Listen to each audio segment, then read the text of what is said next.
Good evening sir.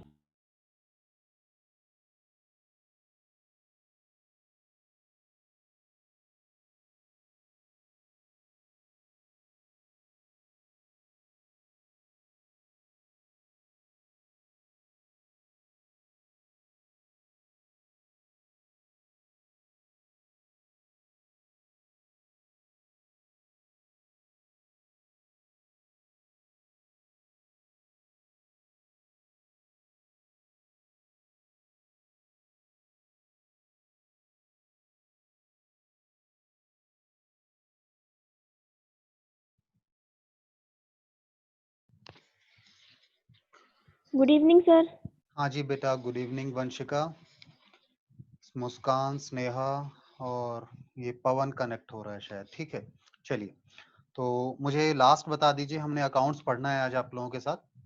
ठीक है, तो क्या टॉपिक हम लास्ट में कर रहे थे? आई थिंक गुडविल हम कंपैरिजन कर रहे थे, गुडविल का ट्रीटमेंट का। तो गुडविल का ट्रीटमेंट किस किस को समझ में आ गया ये बताइएगा। ठीक है, तो फिर हम आगे चलेंगे उस पर। या आज एक काम करते हैं, बुक के कुछ क्वेश्चंस को गो थ्रू कर लेते हैं कि कैसे उन्हें करना है। ठीक है, फिर आगे नए कॉन्सेप्ट पर चलेंगे।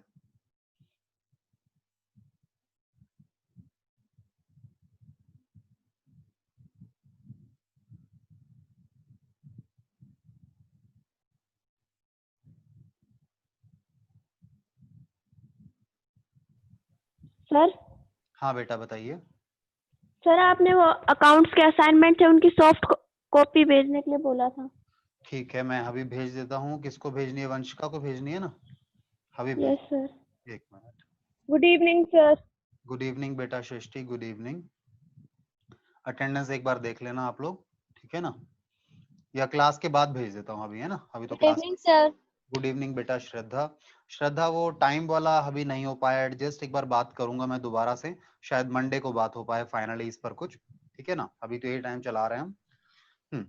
तो आइए बुक निकाल लेते हैं हम लोग अपनी, और बुक से देखते हैं कुछ क्वेश्चंस आप लोग कर पा रहे हैं या नहीं कर पा रहे हैं।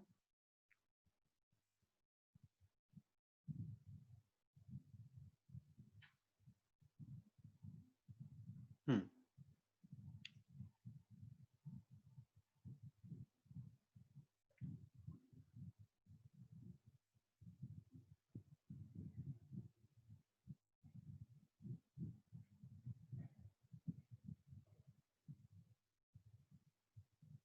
एवरेज प्रॉफिट हम लोगों ने समझ लिया था आपके साथ, आई बिलीव, है ना? समझा था या नहीं समझा था? एवरेज प्रॉफिट एक बार बताना मुझे।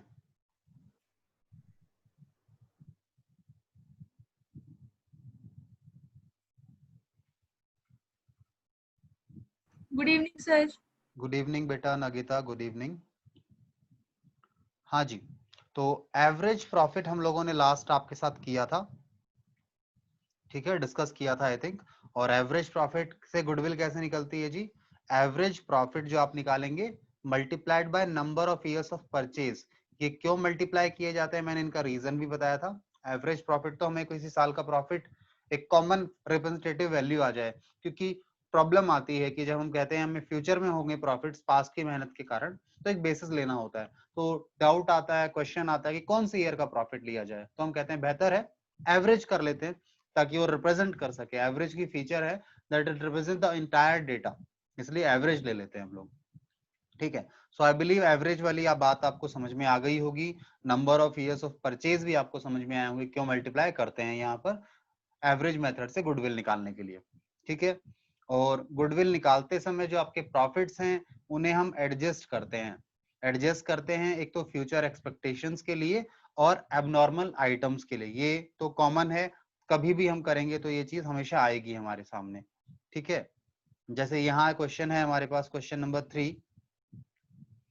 यहाँ देखें कोई एबनॉर्मल आइटम वगैरह है क्या, फ्यूचर एक्सपेक्टेशन है क्या? एक बार देखें। हमें इन्होंने 3 इयर्स के परचेज पर निकालने को बोला है गुडविल, और जो है एवरेज लेना है लास्ट 5 इयर्स के। एवरेज करना है पिछले 5 साल के प्रॉफिट्स को। 5 साल के प्रॉफिट्स हमें दिए हुए हैं, ये लॉस है जो माइनस में दिया हुआ है इन्होंने। ठीक है, फिर फायर ब्रोकआउट जो है ये क्या है जी? एबनॉर्मल आइटम है। एबनॉर्मल आइटम है, इसे आपने एडजस्ट करना है। अच्छा, इसका ट्रीटमेंट क्या होगा? देखो, फायर के कारण आपको क्या है, लॉस हुआ था, ठीक है, कौन से साल में हुआ होगा? ये बिलोंग करता है इस ईयर को, ठीक है ना। 1 जनवरी 2016 किस में आता है जी? 15-16 में आता है, ठीक है। आई बिलीव ये बात हम समझते हैं। फिर कहता है क्लेम भी मिला है हमें इंश्योरेंस कंपनी से 70,000 का। 3 का नुकसान हुआ था जिसमें से 70 का क्लेम मिल गया, तो हमारा नेट लॉस कितना दिखाया होगा आपने? 2,30,000। तो 2,30,000 को प्लस कर देंगे यहाँ पर, तो हमारे पास एडजस्टेड कितना आ जाएगा? ये इसमें कैसे करेंगे? 2,30,000 माइनस 60,000 कर देना, 1,70,000 आ जाएगा। देखो ये आया है, ठीक है, चलेगा ना? ऐसे समझा दूंगा तो क्वेश्चन ना कराकर बातें बता देता हूं इंपॉर्टेंट इंपॉर्टेंट यहाँ पर, ठीक है। और फिर इसके बाद एक अनएक्सपेक्टेड टैक्स रिफंड मिला था। ये क्वेश्चन शायद मैंने डिस्कस भी किया था आप लोगों के साथ, है ना।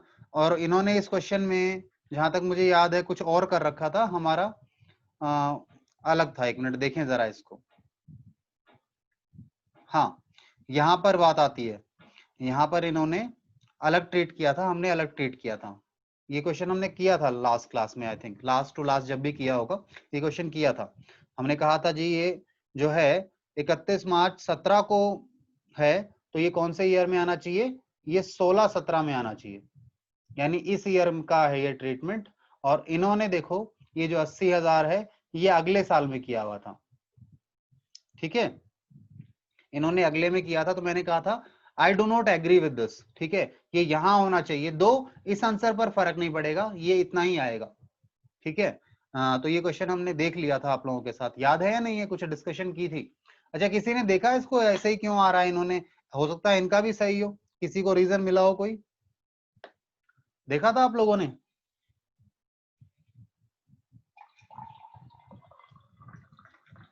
No sir.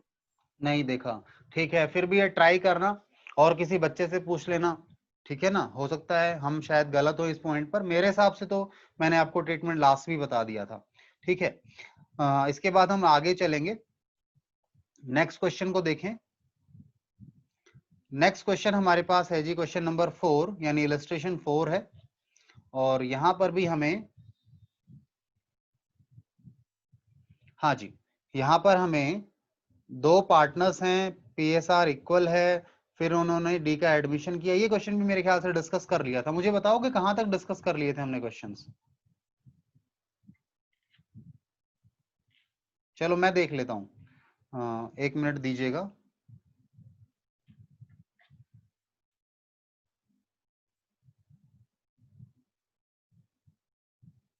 ये क्वेश्चन डिस्कस कर लिया था आई बिलीव। क्वेश्चन नंबर 5 में मुझे याद नहीं आता। क्वेश्चन 5, ये जो इलस्ट्रेशन 5 डिस्कस किया था हमने? No sir. नहीं किया था ना, चलो ठीक है, फिर इसको डिस्कस कर लेते हैं। तो जी ये हमारे पास है इलस्ट्रेशन 5, जहां पे हमारे पास 2 पार्टनर्स हैं, इनकी पीएसआर दी हुई है, फिर उन्होंने डी का एडमिशन किया है 1/5 के लिए, कोई दिक्कत नहीं है। गुडविल इसके लिए कहता है, इस पर्पस के लिए गुडविल कैसे निकाली जाएगी? गुडविल जो होगी, अब देखो गुडविल निकालने के हम कितने ही मेथड सीख लें आपके साथ। मैंने इनिशियली बताया था गुडविल जो निकालने का मेथड है, हमने कुछ मेथड लिखे हुए हैं, बट ऐसा नहीं केवल वही मेथड है। आप जो अच्छा लगे पार्टनर्स को मेथड की भी इस तरीके से गुडविल निकाल लेंगे, वही मेथड हम एज्यूम कर लेंगे सही है। तो क्वेश्चन ने एक मेथड दिया है इस बार हमें, उसने क्या कहा है? Goodwill is valued at 80% of average annual profits of previous 3 और 4 years, which ever is higher. तो आप क्या करेंगे? आप निकालेंगे एवरेज प्रॉफिट्स,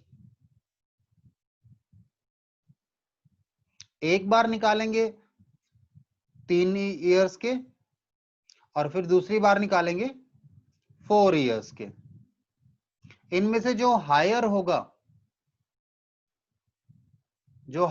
उसे लेंगे, और उसके बाद जो हायर आएगा उसे मल्टीप्लाई करेंगे 80%, यानी उसका 80% निकालेंगे, जो कि बराबर होगा गुडविल के, यानी वो गुडविल होगा। कर लेंगे इसको, यहाँ मुश्किल कुछ नहीं है, बस एक कॉम्प्लिकेशन क्या डाली उसने, उसने कहा 3 साल का एवरेज देखो और 4 इयर्स का एवरेज देखो। ठीक है, तो 3 और 4 में एक थोड़ा सा डाउट आ सकता है कि सर 3 जो ईयर लेने हैं या 4 जो ईयर लेने हैं, क्योंकि यहाँ पर ईयर कितने हैं, 1 2 3 4। जब 4 इयर्स का एवरेज लेना है तो आप ये लोगे, जब 3 साल लेने हैं तो कौन से 3 साल लोगे बताइए, कौन से 3 साल लोगे? क्या क्वेश्चन ने ये चीज क्लियर की है या नहीं की है, बताइए।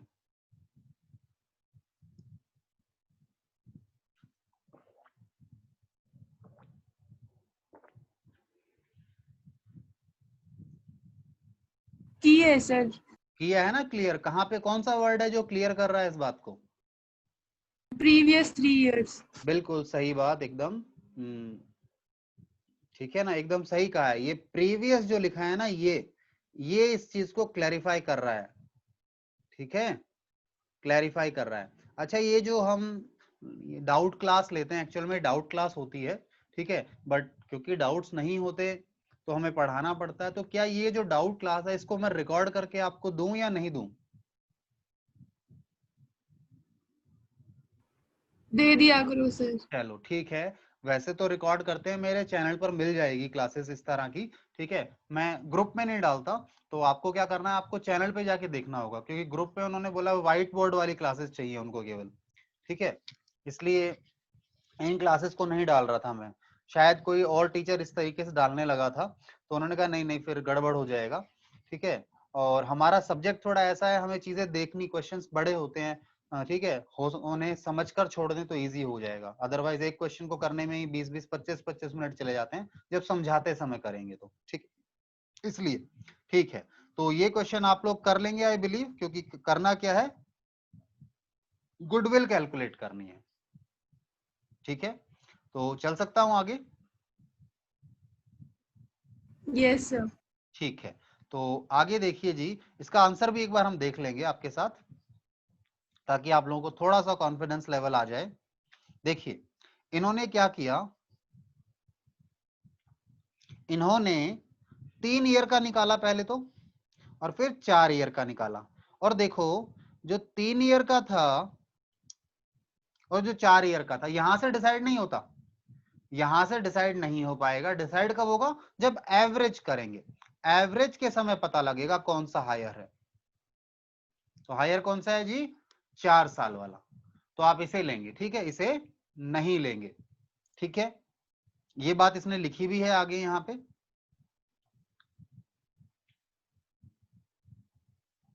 ये देखिए, यहां इसने इस चीज को लिखा भी है, इसने लिखा है 4 years average is higher than 3 years average. So हमने इसका 80% लिया है, और 80% तो निकालना आता है ना। ठीक है, कोई दिक्कत नहीं है। क्या करेंगे आप लोग, 93,500 का 80% निकालने का मतलब हो गया 80/100। ठीक है, जो इनका आंसर आ गया है ये। चलिए, let's move to the next question of ours. और नेक्स्ट हमारा जो क्वेश्चन है, हम क्वेश्चन इसलिए बोल रहे हैं इसको क्योंकि हम आंसर नहीं देखेंगे। आंसर देखकर क्वेश्चन करना तो फिर बाद की बात है, जो नहीं आए तब देखना है। आप लोगों ने कभी भी आंसर पहले नहीं देखना। देखिए जी, हमारे पास इलस्ट्रेशन जो 6 है, कहता है 2 पार्टनर्स हैं, प्रॉफिट शेयरिंग रेशियो गिवन है, वो एग्री कर रहे हैं सी को लेने के लिए। सर ये जो चैप्टर है, ये चैप्टर तो चेंज इन पीएसआर है, चेंज इन पीएसआर है। इसमें एडमिशन कहां से आ रहा है बार बार, किसी को ऐसा तो दिमाग में नहीं आ रहा? चैप्टर ये है, क्वेश्चन एडमिशन के भी मिल रहे हैं। ऐसा इसलिए है क्योंकि एडमिशन वाले चैप्टर में ना इस तरह के क्वेश्चन नहीं डाले हुए। ठीक है, एडमिशन रिटायरमेंट में इस तरह के क्वेश्चन नहीं मिलेंगे, क्योंकि गुडविल का ट्रीटमेंट जो है ना, एक्सप्लेनेशन जो है गुडविल की, वो इन्होंने यहीं पर अच्छे से दे रखी है। आगे गुडविल के बारे में इस तरह से छोटी छोटी बातें नहीं है, वहां तो बस सिंपली फाइनल गुडविल की वैल्यू दी होगी और आपको काम करना है। यानी गुडविल कैलकुलेट कैसे की जाएगी वो आपने इसी चैप्टर में समझना है। तो एडमिशन के क्वेश्चंस भी यही मिल जाएंगे आपको, ठीक है।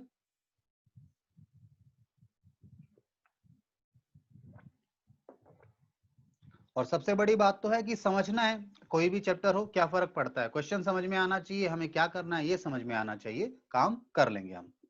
तो ठीक है जी, 1/3 के लिए लिया है। For this purpose goodwill is valued eight 2 years। Goodwill कैसे निकाली जाएगी? 2 years purchase of average profit of last 4 years। Last 4 years, तो ईयर ही 4 हैं, 1 2 3 4, तो इन 4 को ही लेना पड़ेगा। अच्छा, एक पॉइंट और भी है, यहाँ पे जो एडमिशन हुआ है ना, यहाँ पे जो एडमिशन हुआ है इसका कोई यूज ही नहीं है, नो यूज। इन क्वेश्चंस में कोई यूज ही नहीं कर रहा, बस कहानी है, एक स्टोरी बनानी थी उसने बना ली, ठीक है, बाकी कोई यूज ही नहीं कर रहा, तो एडमिशन का कोई फर्क नहीं पड़ता। गुडविल कैलकुलेट करने की बात कर रहा है वो। तो अभी देखो बोला है क्या है, कैलकुलेट करो गुडविल की वैल्यू को, ठीक है जी। चलिए, तो मेरे हिसाब से तो आप कर लेंगे। अच्छा, एबनॉर्मल आइटम वगैरह होंगी तो एडजस्ट करने की देख लेते हैं, वो रीड करते हैं। प्रॉफिट है, प्रॉफिट है, प्रॉफिट है, लॉस है, कोई दिक्कत नहीं है। कहता है 1 अप्रैल 16 को, 1 अप्रैल 16 से क्या दिमाग में आना चाहिए? ईयर है 16 17। कहता है एक मोटर बाइक थी 50,000 की, जो हमने गलती से खर्चे में डाल दी। ओहो, खर्चे में डाल दी तो प्रॉफिट कम हो गए होंगे। तो 16 17 कौन सा है? ये है, ये वाला ईयर है। तो इसमें आपको क्या करना पड़ेगा? माइनस में कर दिया था, तो यहाँ पे 50,000 प्लस करने पड़ेंगे, ठीक है। और डेप्रीशिएशन जो चार्ज होना था वो करेंगे माइनस। तो हमने 1 अप्रैल को ही खरीदी है, तो 50,000 पर 10% 5,000 होता है, तो 10% 20% 10,000 रुपए हो जाएगा। तो 70,000 माइनस का है, प्लस में 50,000 है, माइनस में 10,000 है। तो आपके पास निकल कर आएगी जो वैल्यू, वो होगा करेक्टेड प्रॉफिट या एडजस्टेड प्रॉफिट। तो मेरे ख्याल से ये क्वेश्चन भी हो जाएगा आप लोगों से, बताइए हो जाएगा या नहीं? Yes sir.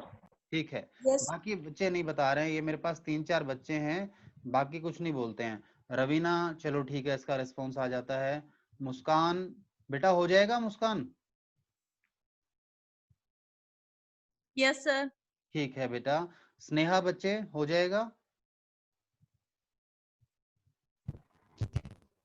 Yes sir. ठीक है, स्नेहा बहुत अच्छी बच्ची है, मैं उसके भाई को जानता हूँ, उसका भाई भी बहुत अच्छा था, मैं पढ़ाया हुआ है उसके भाई को, ठीक है, 11th क्लास में मैंने पढ़ाया था। पवन जी आप बताइए, हो जाएगा नहीं होगा?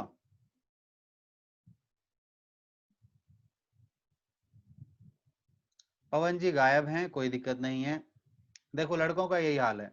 अच्छा, प्रियांशु जी हैं या नहीं है? बेटा प्रियांशु।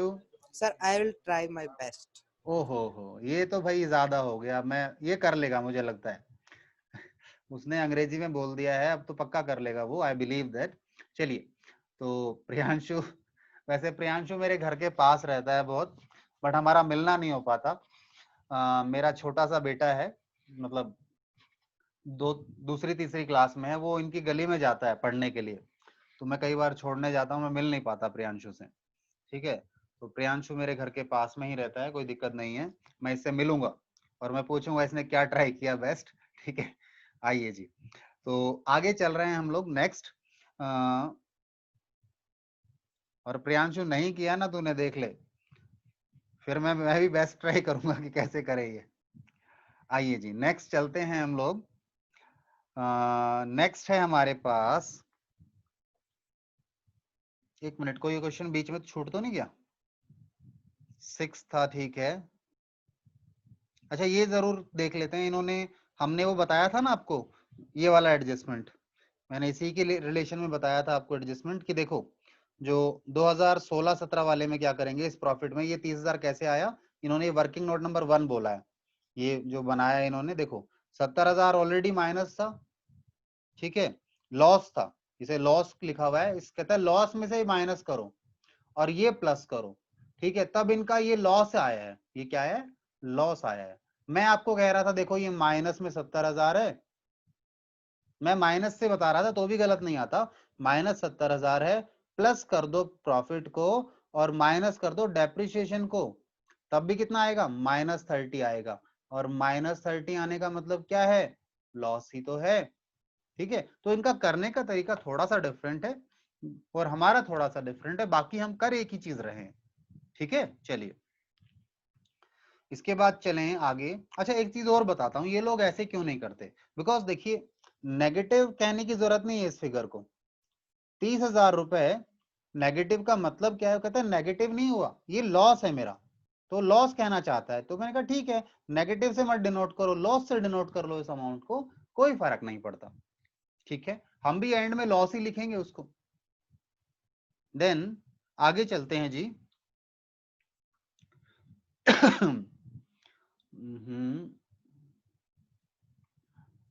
Weighted average profits. हाँ, वेटेड एवरेज प्रॉफिट में हम लोग क्या करते हैं, हमारे जो प्रॉफिट्स हैं उनको वेट असाइन कर दिए जाते हैं। क्या असाइन कर दिए जाते हैं, वेट। ठीक है, वेट असाइन करने का मतलब उन पर वजन दिया जाता है, रियलिटी में ही वजन दिया जाता है जी।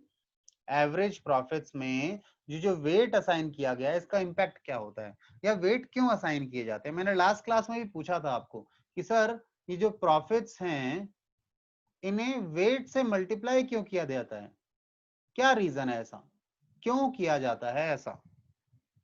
शायद यहाँ बात लिखी भी होगी, अगर आप पढ़ेंगे इस थ्योरी को तो शायद आपको बात मिल भी जाएगी। तो कोई बताएगा क्यों करते हैं ऐसा हम लोग।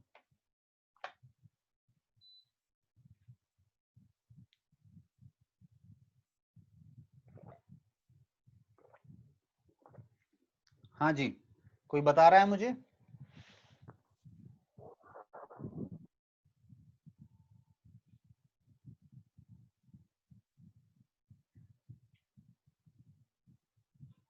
शिवानी शायद कुछ कहना चाह रही है, पता नहीं लिख रही है या बोलकर बता रही है, पर मुझे आया नहीं कुछ जवाब।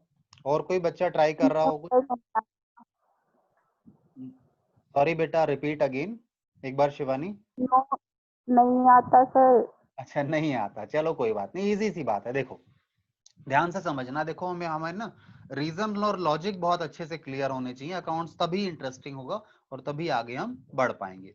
देखिए वेट असाइन इसलिए करते हैं प्रॉफिट्स के अगेंस्ट में, इंपॉर्टेंस देने के लिए। अच्छा आप बताओ, जब हम बात कर रहे हैं 2020-21 की, मैं कहता हूं 2020-21 में जो प्रॉफिट होंगे ना वो सबसे नियरेस्ट रिलेट किस ईयर से कर सकते हैं। मैं कहता हूं 2020-21 के मुझे कोई प्रॉफिट पूछता है कि सर आपके बताइए आपकी कंपनी के प्रॉफिट कितने होंगे 2021 में, तो मैं जो नियरेस्ट रिलेट करूंगा किस ईयर से करूंगा, जो मुझे लगता है। ठीक है, ज्यादातर तो ये होता है जो प्रीवियस ईयर होता है, बिल्कुल इमीडिएट ईयर, उसके हाई चांसेस होते हैं कि उसके आसपास होंगे, क्योंकि कंपनी ग्रोथ कर रही है इन जनरल, तो उस लास्ट ईयर के प्रॉफिट ज्यादा होते हैं। बट इन केस, एक तो ये बात हो गई, इसीलिए ये भी क्या करता है, जैसे इन्होंने भी सुनो, इन्होंने क्या किया, इन्होंने कहा कि लेट्स सपोज हमारे पास ये ईयर है 14, 15, 16, 17, इन्होंने कहा ये तो बहुत पीछे है, उसके बाद यहाँ लाइन में ये है, फिर ये आया और ये तो बिल्कुल लेटेस्ट है, तो सबसे ज्यादा चांसेस किस ईयर के प्रॉफिट के होने के हैं। मैंने कहा सर सबसे ज्यादा 17 के चांसेस हैं, अगर आप 2018 में खड़े हो तो सबसे ज्यादा चांसेस इस वाले प्रॉफिट के हैं। तो मैंने कहा इसको ज्यादा इंपॉर्टेंस देना है, तो ज्यादा इंपॉर्टेंस देने के लिए मैंने क्या 4 से डिवाइड करवा दिया, सॉरी मल्टीप्लाई करवा दिया। मैंने कहा 2016 इसके थोड़े कम चांस है कंपेयर टू 17, तो मैंने कहा थोड़े कम है तो 3 से कर देते हैं मल्टीप्लाई। 2015 और कम चांसेस है, मैंने कहा और कम कर दो। 14 और कम हो गए, तो यानी चांसेस के ऊपर प्रोबेबिलिटी किसकी ज्यादा है उसके बेसिस पर ये वेट असाइन हो सकते हैं। हो सकता है कोई बिजनेस ऐसा हो जो कहता है नहीं जो 2014 वाला प्रॉफिट है ना उसके बहुत ज्यादा चांसेस हैं, तो वो वेट असाइन अलग से कर देगा।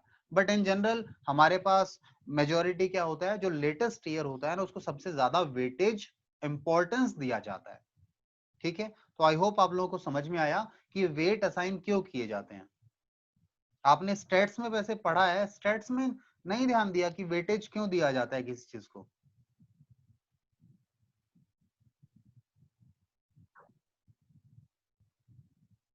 अच्छा स्टेट्स आपका इस बार 12th में है या 11th में था। 11th में 11th में था, तो क्या ध्यान नहीं दिया? सर पढ़ा तो पढ़ा था, भूल गए। अच्छा चलो ठीक है, तो भूलना नहीं है। भूल हम तब जाते हैं जब चीजें रिवाइज नहीं करते। अब आप रिवाइज इसलिए नहीं कर रहे हो क्योंकि अब 11th का कोई लेना देना नहीं है, 12th में स्टेट्स है ही नहीं, but still if you get time तो चीजें रिवाइज करते रहा करो। ये बात बिल्कुल सही है। मैं भी अगर चीजें आपको रेगुलरली नहीं पढ़ाऊं तो मैं भी शायद भूल जाऊंगा इन चीजों को, ठीक है, इसलिए रेगुलरिटी बहुत इंपॉर्टेंट है। आइए, तो अब हम लोग आगे चल रहे हैं। अच्छा ये देखो, ये यहाँ लिखी है जो मैं बात बता रहा था ना, वेटेड एवरेज कंसीडर किया जाता है better than the simple average, because क्यों किया जाता है? More weightage profit latest year के, जो कि more likely to be earned in future, जिसके हाई चांसेस हैं, ठीक है ना, इस तरह ये रीजन है। तो ये रीजन यहां दिए हैं इन्होंने, इसका रीजन, ठीक है बच्चे, कोई दिक्कत नहीं है। अब आगे चलें हम लोग यहां से। अब वेटेज आपको मिल गया, तो अब आपने सिंपल एवरेज की जगह पे क्या करना होगा? केवल वेटेड एवरेज निकालना होगा, बाकी सब वही रहेगा। Number of years purchase multiply वही करने हैं। प्रॉफिट जब आप यूज करेंगे किसी भी ईयर का, तो उसमें ध्यान क्या रखेंगे कि आप एक तो एबनॉर्मल आइटम्स को हटाएंगे वेट मल्टीप्लाई करने से पहले, और दूसरा आप क्या करेंगे? फ्यूचर एक्सपेक्टेशंस को कंसिडर करेंगे। फ्यूचर एक्सपेक्टेशंस क्या होती हैं? मानो कोई सैलरी जानी है, कोई प्रीमियम वगैरह है, ठीक है, वो सब चीजें ध्यान में देनी है। चलिए, तो मैं आगे चलता हूं, आपको क्वेश्चंस पर लेकर चलता हूं वेटेड एवरेज में। अच्छा, वेटेड एवरेज का मैंने फॉर्मूला डिस्कस नहीं किया। बच्चे कहेंगे सर फॉर्मूला तो डिस्कस करो। फॉर्मूला देख लो जी, total of product of weight, ये कैसे आता है? सिग्मा एक्स या डब्ल्यू एक्स, कैसे लिखते थे इसे मुझे याद नहीं है, सिग्मा डब्ल्यू, कुछ इस तरीके से लिखते थे, यानी याद है ना, कुछ स्टेट्स में ऐसे ही करते थे अब, यानी यस सर। ठीक है। तो आप क्या करते थे, आपके सामने यहाँ वेट, ये ईयर दिया होता था, यहाँ वेट असाइन किया जाता था। ये क्या है? प्रॉफिट है किसी ईयर का, ठीक है, मानो। और यहाँ क्या होता था? एक्स डब्ल्यू, और ये जो आते थे इनका यहाँ सम करते थे आप, सिग्मा, ठीक है, सम कर देते थे। और ये जो है यहाँ पर जो सिग्मा आया, ये हमारा ये है। और वेट का जो टोटल करते थे, वेट का भी आप सम कर लेते थे इन सभी वेट्स का, और ये हमारे लिए ये आता था, ठीक है। तो आई बिलीव ये चीज तो आपको समझ में आ गई होगी। और उसके बाद जब आपके पास वेटेड एवरेज प्रॉफिट आ जाते हैं, तब आप यहाँ पे वेटेड एवरेज प्रॉफिट को number of years of purchase से मल्टीप्लाई कर लेते हैं और गुडविल आ जाती है। कुछ भी नहीं नया किया, बस एवरेज की जगह, सिंपल एवरेज की जगह वेटेड एवरेज रख लिया, ठीक है। चलिए, ये कोई बच्चा है और ये अंकुर करके है, ये होमवर्क भेजता रहता है, बस क्लास ही अटेंड नहीं करते बच्चे कुछ। आइए, तो क्लास अटेंड करना जरूरी है। आइए आगे चलेंगे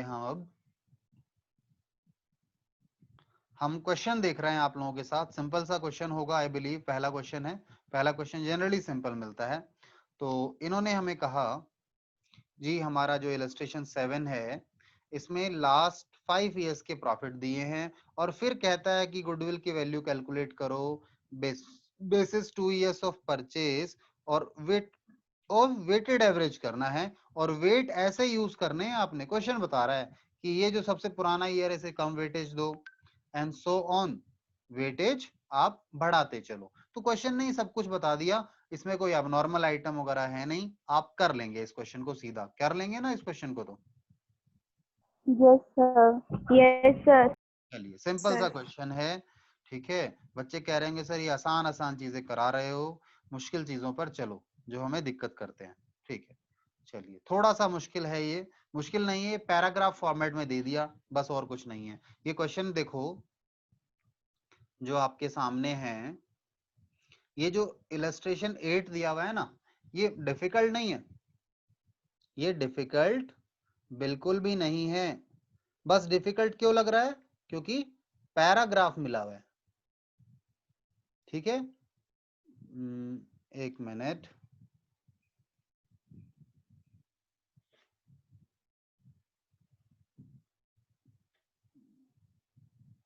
हाँ जी, सॉरी, वो एक कुछ रिमाइंडर आ गया था टाइमिंग का। हाँ, तो ये पैराग्राफ फॉर्मेट में है इसलिए डिफिकल्ट लग रहा है, तो कोई दिक्कत नहीं है। सुनिए, कहता है कैलकुलेट करो गुडविल कैसे, 3 years परचेज, एवरेज प्रॉफिट 4 सालों के, पास्ट 1 2 3 4 ही दिए हैं, वेट असाइन करने को बोल दिए, फिर देखो प्रॉफिट दिए हुए हैं, पहला दूसरा तीसरा और चौथा, 4 साल के प्रॉफिट दिए, कोई टेंशन नहीं। फिर कहता है अब ये क्या है जी, ये है या तो एबनॉर्मल आइटम होंगी इसमें या फिर फ्यूचर एक्सपेक्टेशंस के लिए एडजस्टमेंट होंगी, दो चीजें हो सकती हैं। देखें, कहता है 1 दिसंबर 2013, जैसे ये डेट याद आती है तो मुझे ईयर कौन सा याद आना चाहिए, मुझे आना चाहिए, बोलो कौन सा ईयर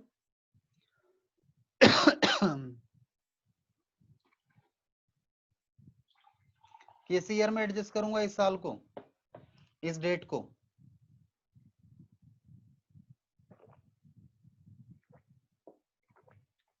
कोई नहीं बोला, मैं ही बोलता हूं जी, ये है 2013-14 में, ठीक है। तो कहता है एक रिपेयर हुआ था, ठीक है, प्लांट का, कितने का, 6,000 रुपए का, was charged to revenue, ठीक है, एक मेजर रिपेयर हुआ रिस्पेक्ट ऑफ प्लांट जो कि 6,000 का था, the sum paid is agreed to be capitalised.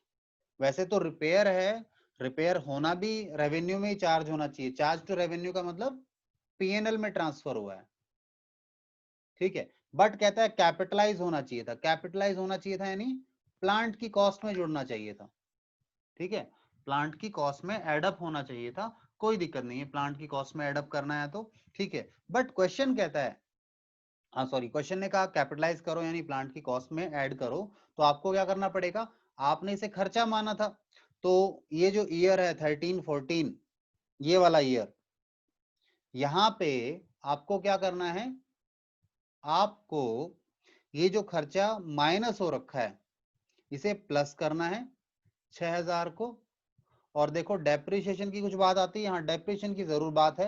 अच्छा, डेप्रिसिएशन पर एनम दे रखा है WDV से, बताओ डेप्रिसिएशन कितने दिन का लगाओगे, कितने दिन का डेप्रिसिएशन लगाओगे,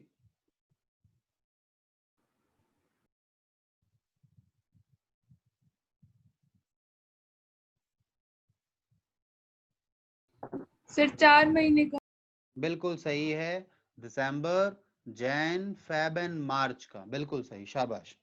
आइए जी आगे, कहता है क्लोजिंग स्टॉक है ना जो 2013 का, यानी ईयर कौन सा है ये, 12-13, ओवर वैल्यूड है 2400 से, क्लोजिंग स्टॉक के ओवर वैल्यूएशन का प्रॉफिट पे क्या इंपैक्ट आता है बताइए,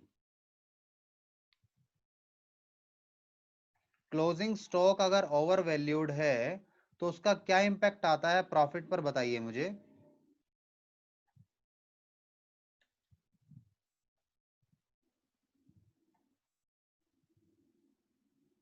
कोई बताएगा,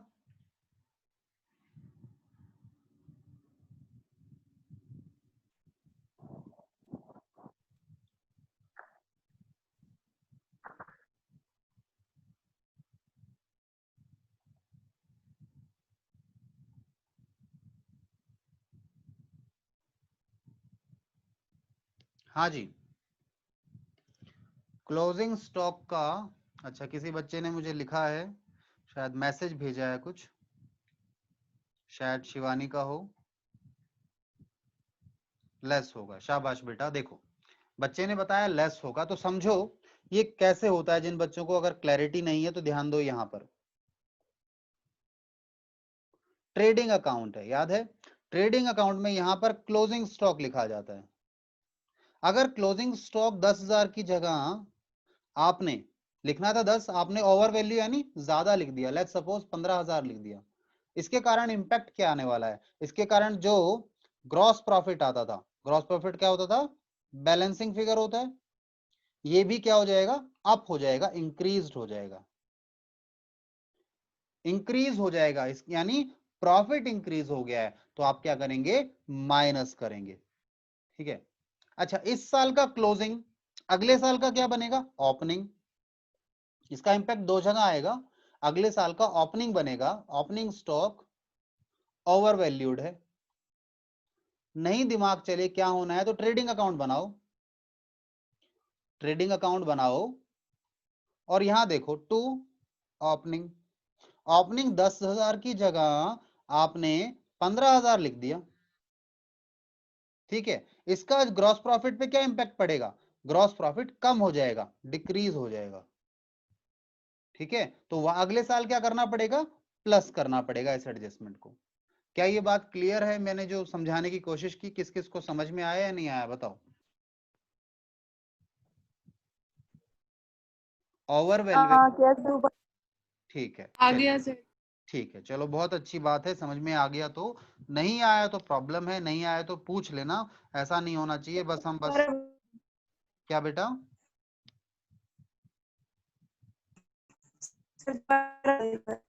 दोबारा बताता हूं, ध्यान से सुनिएगा। देखो बेटा, आपको एक बात तो ये समझनी है, हाँ जी, आप ये समझो कि ओवर वैल्यूएशन जो है ऑफ क्लोजिंग स्टॉक, हमने क्या देखना है? इसका प्रॉफिट पर इंपैक्ट क्या पड़ता है। एक बात सोचो, अगर आपने अपने क्लोजिंग स्टॉक को बढ़ा दिया, अगर दूसरे तरीके से समझना चाहें, इसका मतलब क्या कर लिया आपने? ये कह दिया कि सामान कम का बिका होगा, क्योंकि स्टॉक की वैल्यूएशन तो है ही जो है। ठीक है। आपने बिका 100 रुपए का माल, और आपने अगर वैल्यू, इसकी वैल्यू ज्यादा कर दी, तो जो माल बिक गया उसकी वैल्यू कम हो गई होगी। ठीक है। ये आपको मैं इसी तरीके से दोबारा समझाता हूं, आपको उस तरीके में नहीं ले जाता। ये तरीका इजी है जहां तक मुझे लगता है। देखो, ट्रेडिंग अकाउंट है, ट्रेडिंग अकाउंट में होना चाहिए था यहाँ 10,000 रुपए का क्लोजिंग स्टॉक। ठीक है। यहां सेल्स होनी चाहिए, यहां ओपनिंग स्टॉक आता है, परचेजेस आती हैं। ठीक है, सब कुछ आता है। यहां गलती से 10,000 की जगह आपने क्या लिख लिया? 15,000। पहले तो ये बताओ, ये ओवर वैल्यूएशन है या नहीं है? ओवर, पहले तो यही समझना है कि ये ओवर वैल्यूएशन समझ में आया नहीं आया। 10 की जगह अगर आपने 15 लिखा तो ओवर वैल्यू किया नहीं किया क्लोजिंग स्टॉक को? ठीक है। अगर ओवर वैल्यू हुआ तो आप ये देखो, जो ग्रॉस प्रॉफिट हम लिखते हैं, ग्रॉस प्रॉफिट कैसे निकालते हो आप? बैलेंस करके। ये सारी वैल्यूज दी होती हैं आपको, सब कुछ दिया होता है, तो ये बैलेंसिंग फिगर निकलता है। अगर ये 10 होता तो लेट्स सपोज कोई वैल्यू लेते हैं, ये कितना आता हमारे पास? ये लेट्स सपोज 80,000 आ रहा होता। अगर ये 10 ही लिखा होता तो यहाँ 80 आता, इसके हिसाब से कितना आता? 80 आता। अगर आपने इसे 15,000 लिख दिया, 15,000 लिखा है, तो ये कितना आ जाएगा? ये 5,000 से बढ़ जाएगा, ये 85,000 होगा। ठीक है ना? तो इसके कारण क्या? प्रॉफिट बढ़ गया। तो प्रॉफिट, सही प्रॉफिट पे जाने के लिए क्या करना पड़ेगा? 5,000 माइनस करने पड़ेंगे। और अगले साल ये ओवर वैल्यूएशन यहां इसमें इंपैक्ट डालेगा, क्योंकि इस साल का क्लोजिंग अगली बार ओपनिंग बनेगा, अगली बार वो खर्चों को बढ़ा देगा, यानी प्रॉफिट को घटा देगा, तो अगले साल प्लस करना पड़ेगा। आई होप ये बात क्लियर है। ठीक है। अच्छा, समय कम बचा है आज के लिए, सो हम आगे नहीं चलेंगे। कोई और डाउट क्वेरी है तो बताइए। ठीक है। अच्छा, मैं क्वेश्चंस आपको भेजता रहूंगा। ठीक है। जो नए क्वेश्चंस ऐड हो रहे हैं, ठीक है, सीबीएसई में इंपॉर्टेंट क्वेश्चंस कुछ हैं, वो मैं उनके आपको वीडियो लेक्चर बनाकर भेजता रहूंगा, या हम अपनी रेगुलर पढ़ाई करेंगे। ठीक है, उससे कोई इश्यू तो नहीं है आपको? No sir. चलिए ठीक है, तो अच्छे से तैयारी करनी है, प्रॉब्लम्स नहीं आनी चाहिए, आ रही हैं तो आपको पूछना है। ठीक है। अच्छा, कल क्लास नहीं है कोई, और आई थिंक शेड्यूल में मंडे भी मेरी क्लास नहीं है, आई बिलीव। ठीक है। तो मेरी क्लास अब ट्यूसडे है आप लोगों के साथ। बाकी सब्जेक्ट ठीक चल रहे हैं आप लोगों के? Yes sir. किसी सब्जेक्ट में दिक्कत आए, कोई प्रॉब्लम हो, तो आप मुझे मैसेज कर सकते हैं। ठीक है। या मेरे सब्जेक्ट में